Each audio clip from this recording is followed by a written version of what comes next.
Let's move to Maine. My name is Mark Ericson. Today we're talking about MaineLiving.com, and we welcome Helen La Count. Hello, Helen. Hello. We're going to talk about moving and sort of the logistics and mechanics of moving, and you've done this sort of the ultimate way. You have moved coast to coast to coast. You have moved from Maine to California and back again. So that really qualifies you as an expert, doesn't it? Pretty much. Yes, it does. Tell us about that journey and how it all went. I grew up in Maine, and at the age of 20, I moved to California. I was a kid, so I flew to LA on a red eye out of Boston, one-way ticket, $400 in my pocket, and had a place to stay, and I knew one person in the entire state. I was fearless. I didn't really plan it. It just sort of fell into place because I had someone to stay with. So that was easy. But 17 years later, we moved back to Maine in 1995, and that's where the real learning began. There's a lot of planning, attention to detail, and timing that goes into relocating. We drove a U-Haul, we towed a car, we drove another car. We were lucky to have my parents to stay with and their garage to store everything in. But we wanted to be in Portland, which was a few hours away from where my parents lived. Neither one of us were familiar with the Portland or Southern Maine area. We really hadn't done a lot of homework. We had no jobs lined up, no place to stay, no daycare lined up. Basically, we did everything totally wrong, but we didn't know better. We just didn't have any resources or know anybody in the Portland area. So that's how that started. But that journey teaches you an awful lot, doesn't it? Yes, it does. Yes, it does. Sometimes the hard way, but... Right. That experience changed everything for me. I developed a passion for helping people in the relocating process. I've spent years and years cultivating relationships with all different types of people, and I have a lot of resources available to me.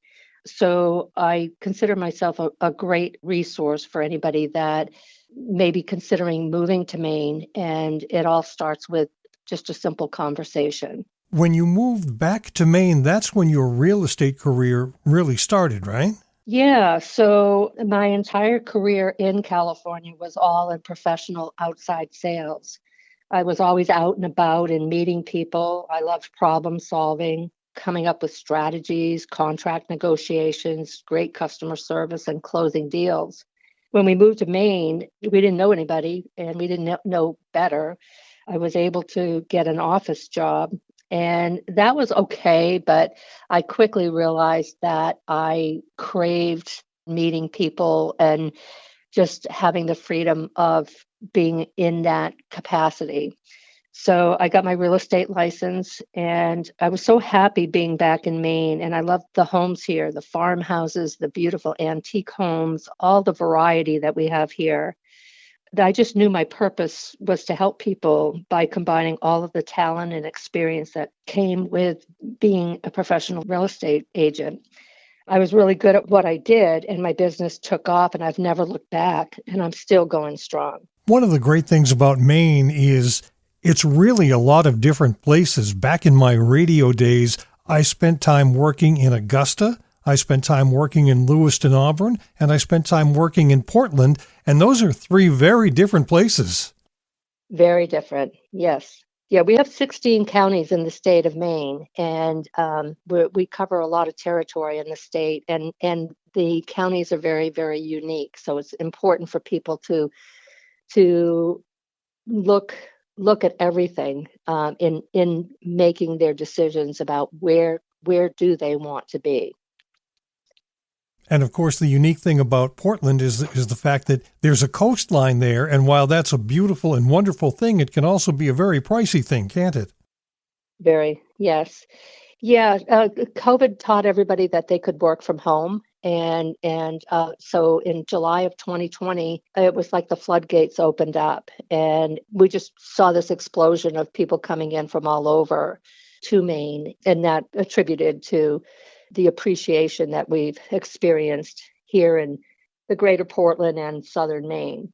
Other parts of the state, not as much, but we did see appreciation in all 16 counties during the years of COVID. there's been a need, a want, and a desire for people that work in metropolitan Boston to want to escape from Route 128, and a lot of those people are escaping to other states in New England, aren't they? Yes, yes, they are. It's a beautiful state. There's no denying it. And I think people that grew up here or visited or came to a wedding or a camp or anything have always kind of fantasized about moving to Maine. And that's what we saw in 2020. So, and we still see it. So I'm Joe Businessman. I'm an executive, and I'm on the 22nd floor of a big high-rise in metropolitan Boston, and I want to come to Maine. And you say that the entire experience starts with a conversation. How does that conversation start, Helen? For me, I'm fortunate because I work for an international company where Keller Williams is a very large company, and we have, I think we're in 60 countries. So I like to start with having a conversation with somebody that might be in, say, Des Moines, Iowa, and they have a house to sell. They don't have an agent there.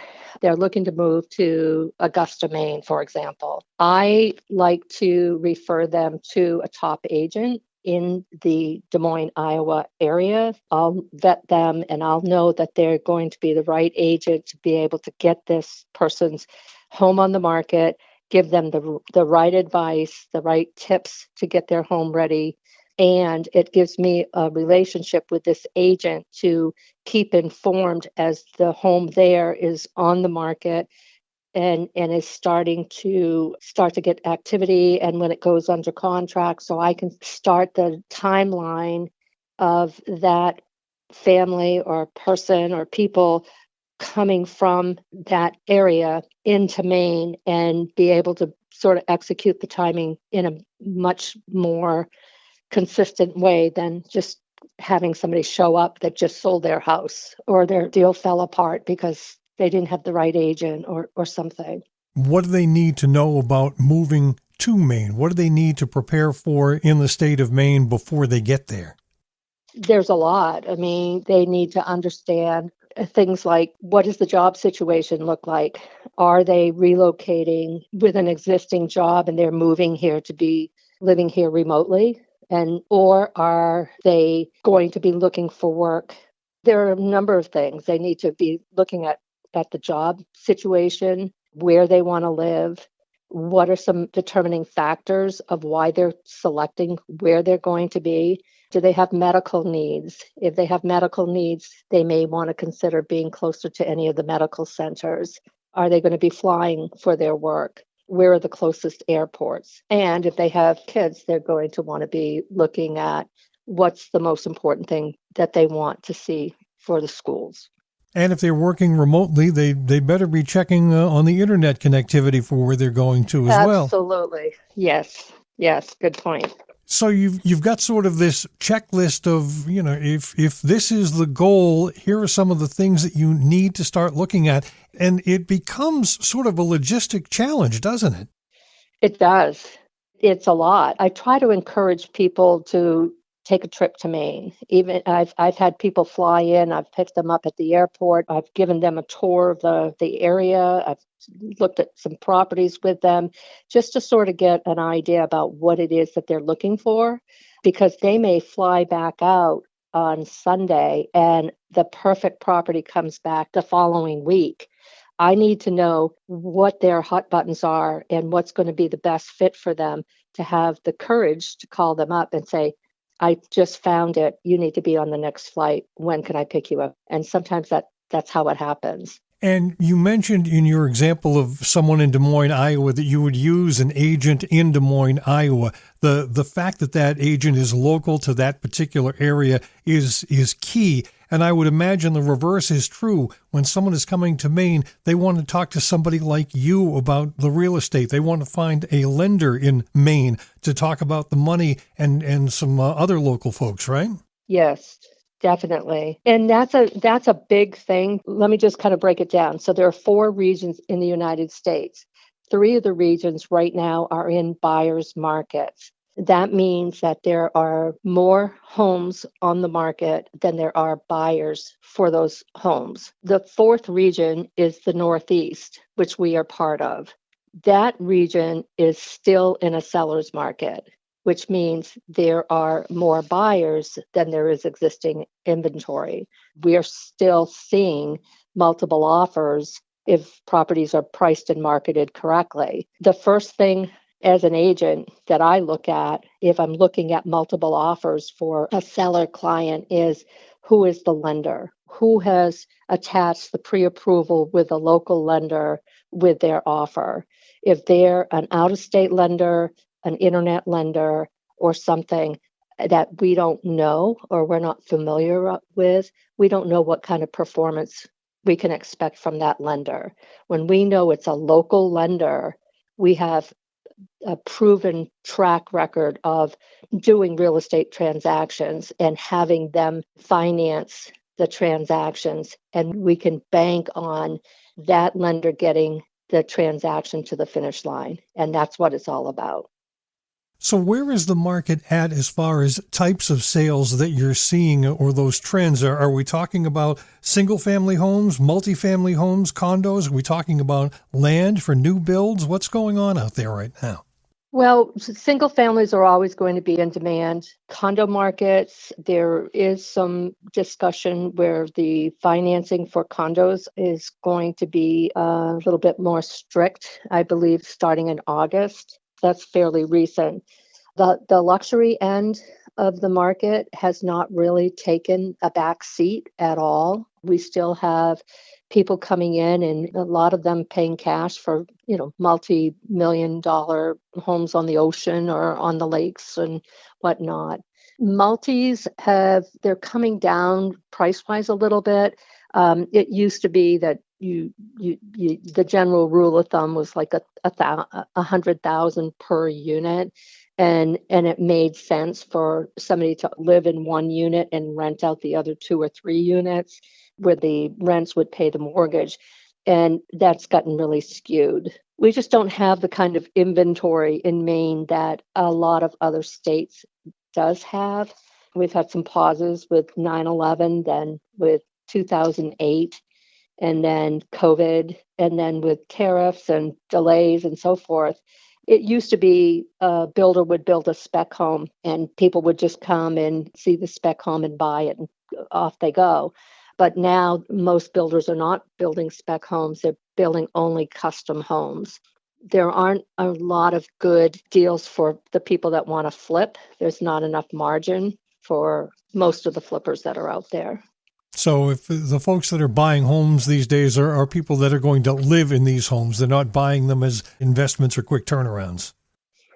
I'm not seeing as many investors lately as I have, and we saw quite a few again during COVID. We saw a lot of people coming and buying their own homes in the area to live in because they wanted to get out of the big cities and they wanted to be, have their whole family all living together under one roof.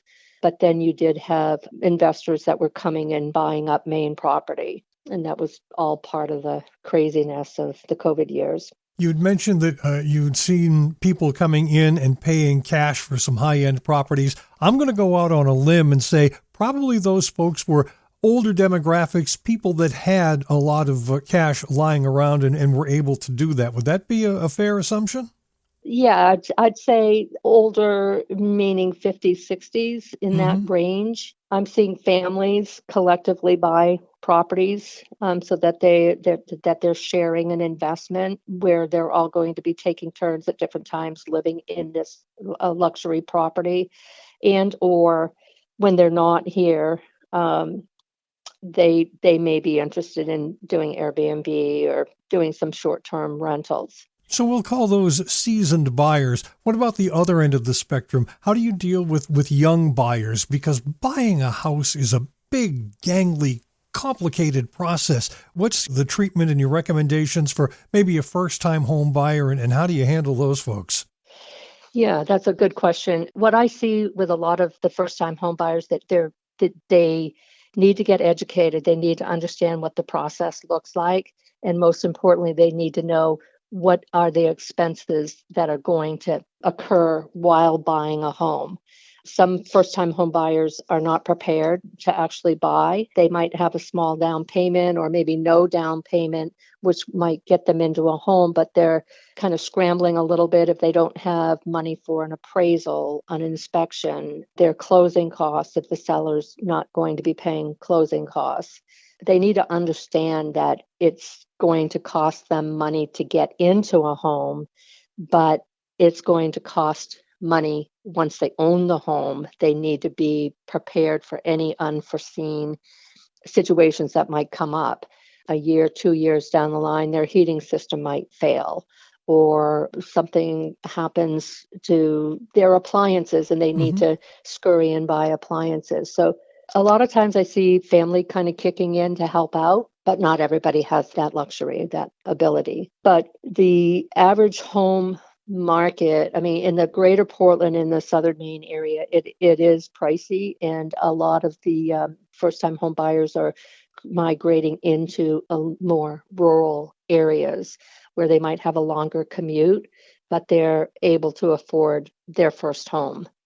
I think first-time homeowners have that one very strange moment, because if you've spent the better part of your life when the washing machine breaks and you just call the landlord and the landlord sends somebody to fix it, and the first time you're the homeowner and the washing machine breaks and there's nobody to call, it's all Yes, up to you. And yes, and definitely. I think the best advice is to, maintain a house account and put some money into that and try to keep that built up, and don't touch that for anything other than the house, because sooner or later you will need it, right?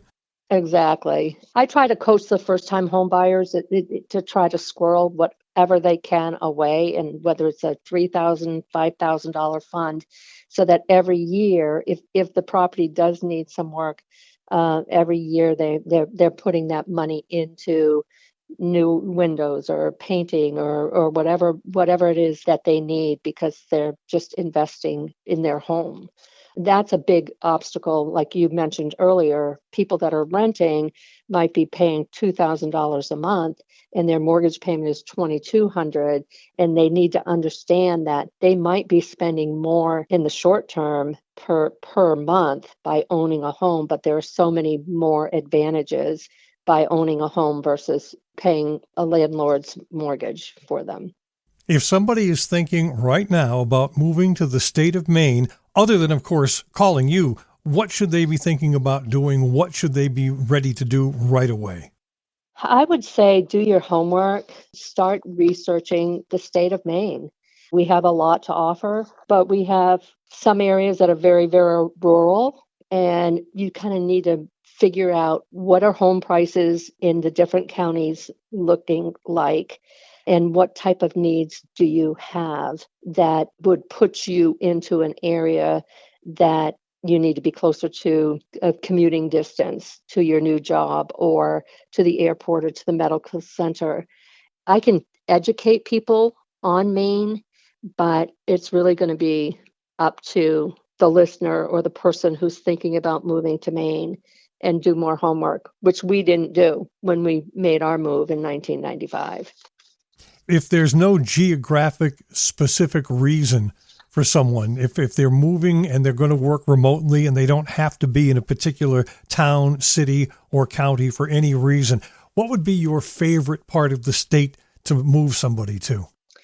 Oh, that's a good one. There's so many. We have beautiful coastal communities. We have beautiful lake communities. We've got beautiful farms. I think it all depends on the lifestyle that the person wanting to move to Maine is looking to achieve. And as you mentioned earlier, the internet accessibility is critical for anybody working remotely. All the moving parts that go into relocating, no matter where you're coming from, it can become a stressful situation. What are some tips and tricks that you can offer to make it sort of as smooth as it possibly can be?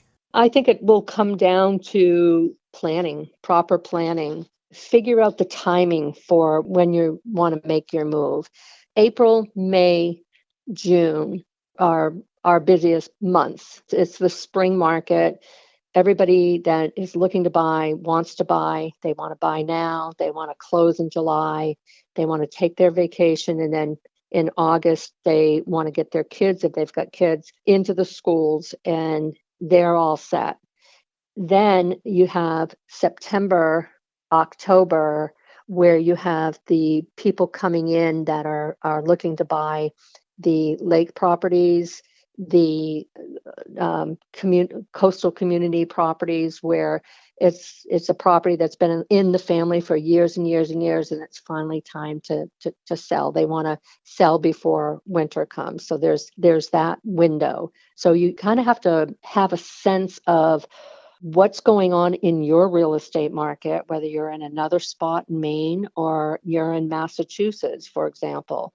What's going on in that market? And that's where I want to have a conversation with whatever agent you might be using to list your property, because I want to really understand, is this person experienced? Are they pricing the property correctly? Have they properly marketed the property to be able to get this under contract and closed, so that we can fulfill that timeline of getting these people from point A to point B. The more prepared you are, the less stressful the whole process is going to be. And that may include, if you're not that familiar with the area and you need more time, you may want to consider renting a property for a 6-month lease to at least have a place to land here, and then acclimate yourself to the different areas to figure out where do you want to end up buying a home. And that's where you want to use, a great realtor who is a wealth of information and resources available to you to help you with all of that. For many buyers, it really is a cause and effect kind of thing, because a lot of people, the purchase of the new place depends on the sale of the old place, doesn't it? Yes, it does. It goes hand in hand. That's why I really feel passionate about being involved in that part, not on a day-to-day talking to their agent in Des Moines, Iowa, for example, but making sure that I put a top agent to lead the charge of doing all the right things and providing that person with the right advice to get that home on the market and then closed, so that now we're working the timeline, and now we're not coming into unexpected fiascos that didn't need to happen. If you'd like more information about Helen La Count and her son, because your real estate is a sort of a family affair, isn't it, Helen? Yes, it is. Yes. So my son Spencer was 5 years old when I got into real estate, and he is now my real estate partner at the age of 33. So we're a mother-son team, and he's been licensed for the last 10 years. And 27 for me. And the good thing is we purposely have not grown a huge team, because we want hands-on. We want to know that we'll take that call from any buyer client or any seller client that calls up. They're not talking to, 1 or 2 or 10 different team members and never hear from us again after the first conversation. That's not who we are. Find out more about Helen and her boy Spencer online at maineliving.com, maineliving.com. And if you do move to Maine and the weather turns nice at some point, for my money, Bar Harbor and Acadia National Park are a must-visit location. I'm just saying. Absolutely. Helen La Count, thank you for spending time with us. Thank you so much for having me. You have a great day. For Let's Move to Maine, I'm Mark Ericson.